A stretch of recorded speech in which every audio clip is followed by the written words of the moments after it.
Greater than x2 है ना, x2 बड़ा है ना, x2 का से किसको घटा रहा है x1, तब लिखोगे जब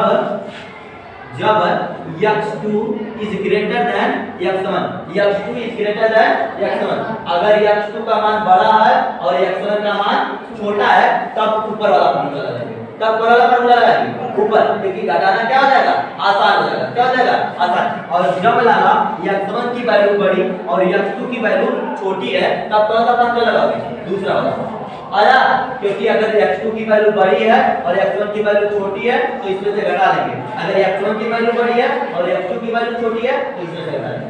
दोनों समझ में आया? एक एग्जांपल दे, ठीक है पहले फार्मूले के लगा एग्जांपल देते हैं। जैसे मान लो कोई बिंदु मैंने दे दिया 5, 4 और दूसरा दे दिया 2, 3, 2 क्या दे दिया,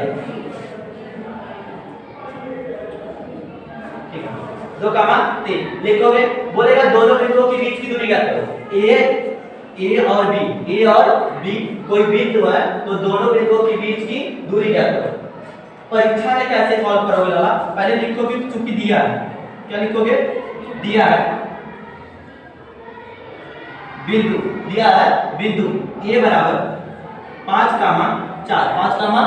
4 और बी बराबर 2, 3 हो गया, इतना हो गया। फिर लिखोगे माना, क्या लिखोगे माना x1 बराबर कितना है 5 और x2 बराबर 2, यहाँ पे 2।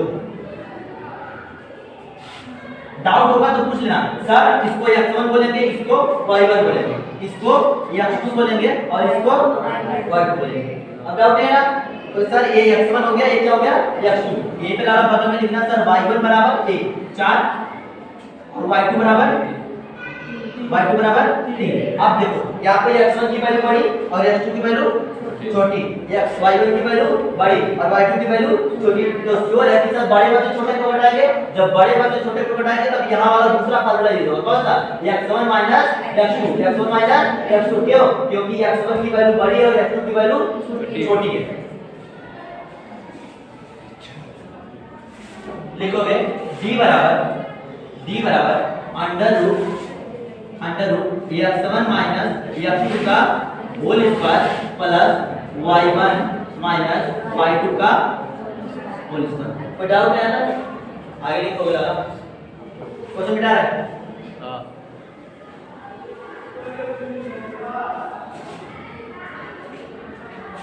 d बराबर x1 की वैल्यू कितनी है, क्या कह रहे हो x1 की वैल्यू 5, तो लिखोगे 5 माइनस x2 की वैल्यू 2 लिखोगे 2, इसका क्या करोगे होल स्क्वायर प्लस y1 की वैल्यू 4 y1 की वैल्यू 4 और y2 की वैल्यू 3 और इसका क्या करोगे होल स्क्वायर। कोई डाउट है नहीं?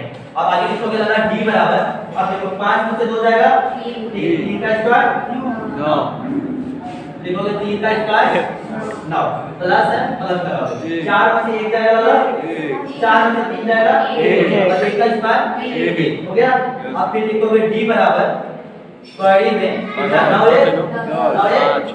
कड़ी में 10 हो जाएगा, कड़ी में 10 कितना हो जाएगा इकाई, दूरी का मात्रा किसमें क्या होता है जाति में इकाई, क्या होता है इकाई। अगर क्षेत्रफल ज्ञात करोगे तो वर्ग इकाई, क्षेत्रफल ज्ञात करोगे तो वर्ग इकाई, तो इसका मात्रा हो जाएगा इकाई।